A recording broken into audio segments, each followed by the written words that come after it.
15টা সুন্নত মুখস্থ রাখতে হবে। 1 নাম্বার সুন্নত ফজরের সালাত জামাতে পড়তে হবে।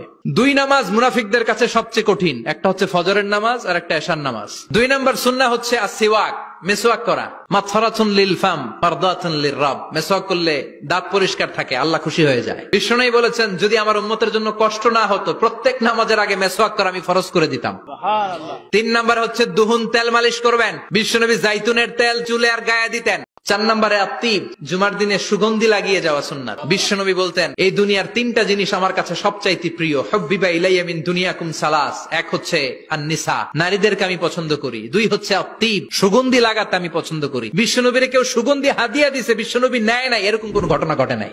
আল্লাহু আকবার।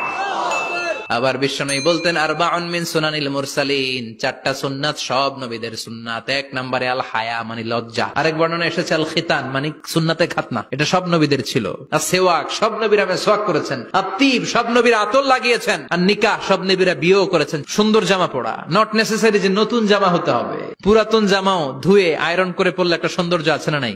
সৌন্দর্যকে আল্লাহ পছন্দ করেন। এরপরে ইকসারুস সালাহ আলান নবী, বিশ্বনবীর উপর বেশি বেশি দুরূদ পড়া। বিশ্বনবী বলতেন জুমার দিন শ্রেষ্ঠ দিন, এই দিন আমার উপর বেশি বেশি দুরূদ পড়ো। এরপরে বিশ্বনবী বলতেন জুমার দিনে সূরাতুল কাহাফ পড়বা, কাহাফ পড়া সুন্নাহ। বিশ্বনবী বললেন সূরাতুল কাহাফ যে তেলাওয়াত করবে ইয়াকুনু লাহু নূর, এই সূরাতুল কাহাফ কিয়ামতের দিন তার সামনে বিশাল একটা আলো হয়ে আসবে, এই আলো দিয়ে পুলসিরাত পার হয়ে ওই বান্দা জান্নাতের ভেতরে ঢুকে যাবে।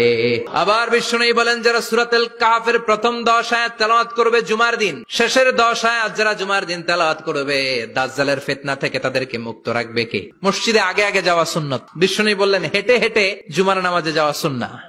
প্রতি কদমে কদমে আমলনামায় সওয়াব দিয়ে দিবে কে? এরপরে বিশ্বনবী বললেন আদামু তাখাত্তি রিকাবান নাস, মানুষের ঘাড় ডিঙ্গিয়ে সামনে না যাওয়া সুন্নাহ।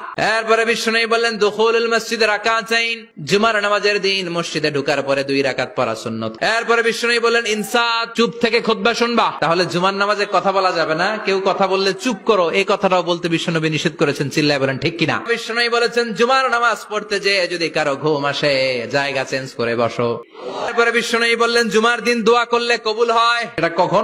জুমার দিন আসরের নামাজের পর থেকে মাগরিবের আগ পর্যন্ত, বিশেষ করে মাগরিবের আগের আধা ঘন্টা, এই সময় আল্লাহর কাছে বান্দা যদি কিছু চায় এই দোয়া আল্লাহ ফিরিয়ে দেয় না।